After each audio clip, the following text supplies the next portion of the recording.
என்னுடைய கடந்த வீடியோவில் நான் சொல்லியிருந்தேன், இந்த சிரியா தேசம் அதிகமான யூதர்கள், கிறிஸ்தவர்கள் இருந்தார்கள். பின்ன ஏன் இப்ப இஸ்லாமியர்கள் அங்கு அதிகமாக வந்தாங்க அப்படின்ற ஒரு கேள்வியை கேட்டிருந்தேன். அதற்கு சில காரணங்கள் இருக்கிறது. சர்ச் ஹிஸ்டரி, வரலாறு நாம் அறிந்தவர்கள் இதை குறித்து நாம தெளிவாக அறிந்து கொள்ள முடியும். கிறிஸ்தவர்களுடைய அடிப்படை போதனையினுடைய சாராம்சம் என்ன அப்படின்னு கேட்டீங்கன்னா, யூத மார்க்கத்தினுடைய தொடர்ச்சியாக கிறிஸ்தவம் இருக்கிறது. யூத மார்க்கத்தில் சொல்லப்பட்ட பழிகள் அது இயேசு கிறிஸ்துவில் முழுமையடைகிறது. அவைகள் எல்லாம் இயேசு கிறிஸ்துவை சுட்டி காண்பிக்கிறது என்று கிறிஸ்தவம் நம்புகிறது, யூதம் நம்புவது இல்லை.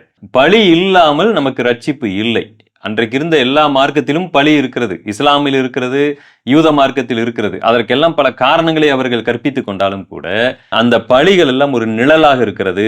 ஆனால் ஒருவர் நிஜமாக பலியாக வேண்டும், அந்த ஒரு பலியில்தான் ஒட்டுமொத்த மனுக்குலத்தின் பரிகாரம் அடங்கி இருக்கிறது என்பதை கிறிஸ்தவம் போதிக்கிறது. ஆனால் மற்ற மார்க்கங்கள் அதை ஒத்துக்கொள்வது இல்லை.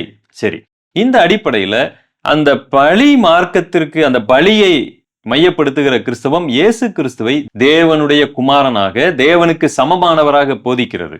கிறிஸ்தவத்திற்குள்ளாக சில முரண்பட்ட கருத்துக்கள் இருக்கிறது. அவரை படைக்கப்பட்ட ஒரு தேவதூதனாக நம்புகிற சில பேரும் இருக்கிறார்கள். சரி, ஓகே, மெஜாரிட்டியா நம்ம என்ன அப்படிங்கிறத பாக்குறோம். ஏன்னா இதனுடைய நோக்கம் என்னன்னு கேட்டீங்கன்னா, எதற்காக கிறிஸ்தவம் அங்கு குறைய ஆரம்பித்தது அப்படிங்கிறதுக்கான விஷயத்தை நாம பேசுகிறோம். இதுல எல்லாம் தேவனுடைய செயல் இருந்தாலும் கூட சில யதார்த்தமான சில காரணங்களையும் நாம பார்க்க வேண்டி இருக்கிறது. சரி, ஓகே, இந்த கிறிஸ்தவர்களுடைய நம்பிக்கை முக்கியம் என்னன்னா, இயேசு கிறிஸ்துவை தேவனாக பார்க்கக்கூடிய ஒரு நம்பிக்கை இருக்கிறது.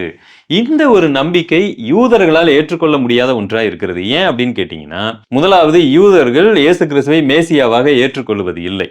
அடுத்து, ஒரு மனிதனை தேவனாக என்றைக்கு வரைக்கும் அவர்கள் ஏற்றுக்கொள்ள மாட்டார்கள். ஒரு மனிதனை எப்படிங்க தேவனாக ஏற்றுக்கொள்வது?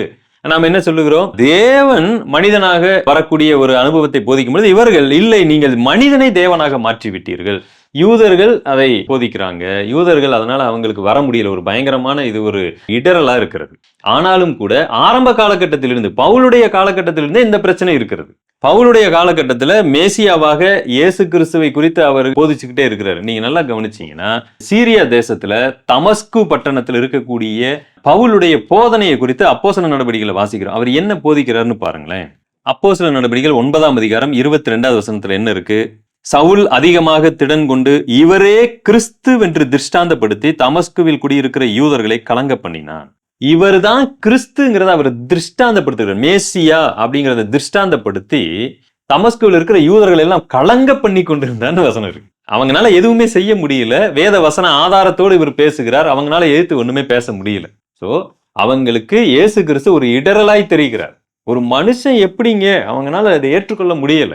சரி, அதை ஏற்றுக்கொண்ட பல யூதர்கள் கர்த்தருக்குள்ள மனமாற்றப்பட்டு அவங்க சரியான சத்தியத்திற்குள் வந்தாங்க. அதையும் நம்ம மறுக்கலாகாது.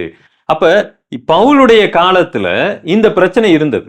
பவுலுக்கு அப்புறம் சபையினுடைய பிதாக்கள் வருகிறார்கள். கொஞ்சம் கொஞ்சமா சபை என்ன ஆகுதுன்னா, ஒரு 300-400 ஆண்டுகள் தாண்ட சபையில இயேசு கிறிஸ்து மேசியா என்கிற போதனைக்கு அல்லாதபடிக்கு சில பாரம்பரியங்களும் உள்ள வர ஆரம்பிக்குது. கவனிச்சுக்கிட்டீங்களா? இந்த பாரம்பரியம் என்ன அப்படின்னு கேட்டீங்கன்னா, சிலை வழிபாடு வருகிறது. அடுத்து பாத்தீங்கன்னா புனிதர்களுடைய வழிபாடு வருகிறது. சில கொண்டாட்டங்கள் உள்ளே வருகிறது. கிட்டத்தட்ட அன்றைக்கு இருந்த ரோம தேவதைகள், சீரியா தேசத்துல ஏற்கனவே இருக்கக்கூடிய அந்நிய மார்க்கத்தினுடைய பழக்க வழக்கங்கள், இப்படி எல்லாத்தையும் கலந்து கட்டி பாத்தீங்கன்னா எல்லாமே கிறிஸ்தவத்தில் இருக்கிற ஒரு சில இடங்களிலே இந்த பாரம்பரியம் உள்ள ஆரம்பிக்கிறது. யூதர்களுக்கு முதல்ல ஒண்ணு மட்டும்தான் இடரலா இருந்துச்சு. இயேசு கிறிஸ்துவை மேசியாவாக ஏற்றுக்கொள்ள முடியவில்லை. அவரை தேவனுக்கு சமமானவராக அவர்களால் பார்க்க முடியவில்லை. இன்றைக்கு வரைக்கும் அவங்க பார்க்க மாட்டாங்க. யூதர்கள் நார்மலாவே அவங்க ஒரு மேசியாவுக்காக காத்திருக்கிறாங்க. பாத்தீங்களா, இனிமேல் வரப்போகிறாருன்னு அவரையும் தேவனாக அவங்க பார்க்கறது இல்லை. நிறைய பேர் தப்பா நம்ம புரிஞ்சுக்கிட்டு இருக்கோம். அவங்களுடைய வெப்சைட்ல நீங்க போய் பாத்தீங்கன்னா தெரியும். சரியா? அந்த யூதர்கள் இந்த ஒண்ணுதான் அவங்களுக்கு பிரச்சனையா இருந்துச்சு. இயேசு கிறிஸ்துவை மேசியாவாக அங்கீகரிக்க முடியாது. இப்ப அவங்களுக்கு எவ்வளவு பிரச்சனை இருக்குன்னா, நம்ம சிலை வழிபாடு, நாம தப்புன்னு சொல்றோம். இந்த மாதிரி புனிதர்களை ஆராதிப்பது, புனிதர்களை நினைவு கூறுகிறோம் என்கிற பெயரிலே அவரிடத்துல ஜெபிக்குதல், அவரை ஆராதிக்குதல், அவருக்கு சிலையை வைக்குது, அந்த சிலையை தூக்கிக்கிட்டு ஊரெல்லாம் சுத்துறது, அதற்கு மாலை போடுதல், அதற்கு ஒரு அலங்காரம் பண்ணுதல், அதற்கு மதிப்பு மரியாதையை கொடுக்குதல், இது எல்லாமே யூதர்களுக்கு மிகப்பெரிய இடறுதல். இது யூதர்களுக்கு மாத்திரமல்ல, இஸ்லாமியர்கள், அந்த மார்க்கம் கிபி 600 அதற்கு மேற்பட்ட வளர்ந்து வரும் பொழுது இஸ்லாம் மார்க்கத்தினுடைய அடிப்படையே பாத்தீங்கன்னா அன்றைக்கு இருந்த பல கிறிஸ்தவர்களை மனமாற்றம் அல்லது மதமாற்றம் செய்வது. என்ன வேணாலும் வைத்துக் கொள்ளலாம். அவங்கள்ட்ட போய் இந்த மாதிரி ஒரு பாரம்பரியம் நீங்க ஃபாலோ பண்ணிட்டு இருக்கிறீங்க, ஒரு மனிதனை நீங்கள் கடவுளாக வழிபடுகிறீர்கள், அது இல்லாம இவ்வளவு சிலை வணக்கங்கள் இருக்கு, ஆக மொத்தத்துல புதிய ஏற்பாடு இந்த மாதிரி குலைக்கப்பட்டு விட்டது என்ற போதனை வரும் பொழுது அவர்கள் ஒரு சிலர் யோசிக்கிறவங்க அப்படி சிந்திக்கிறாங்க, ஆமா அப்படின்னு சொல்லிட்டு போயிடுறாங்க. இதுக்கு எல்லாம் அடிப்படை காரணமே கிறிஸ்தவத்தில் இருந்த ஒரு சில கூட்டத்தார் தான். ஆரம்பத்துல ஒரு விஷயம் தான் அவங்களுக்கு இடறுதல், இயேசு கிறிஸ்து மேசியா. இப்ப பாத்தீங்கன்னா அது கூட பெரிய விஷயமா தெரியவில்லை.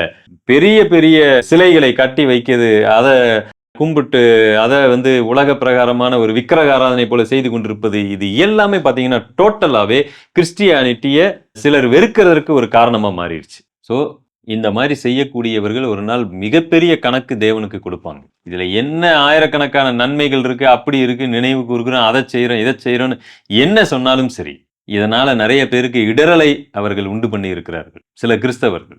அதற்கேற்ற நிச்சயமா பிரதிபலனை அவர்கள் சந்திப்பார்கள். இதையெல்லாம் செஞ்சுட்டு 1000 நன்மை செய்தாலும் சரி, என்ன பண்ணாலும் சரி, அதனால எந்த பிரயோஜனமும் இல்லைன்னு நான் சொல்ல வரேன். சத்தியம் மறுதளிக்கப்பட்டு விட்டது.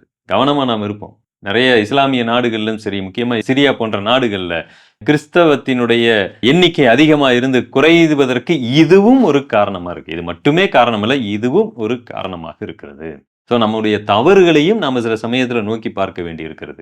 அவங்க நம்மளை பார்த்து சொல்லுவாங்க, ஆமா தப்பு தான் நீங்க செய்யறது, இந்த மாதிரி சிலை வழிபாடு அது இதுன்னு சொல்றது தப்பு, அதையெல்லாம் நான் ஒத்துக்கொள்ளுவேன். ஆனால் கிறிஸ்துவை மேசியாவாக, தேவனுக்கு சமமானவராக, அவரால் தான் பலி என்பதை மாற்றக்கூடிய எந்த போதனையும் நான் ஏற்றுக்கொள்வதில்லை.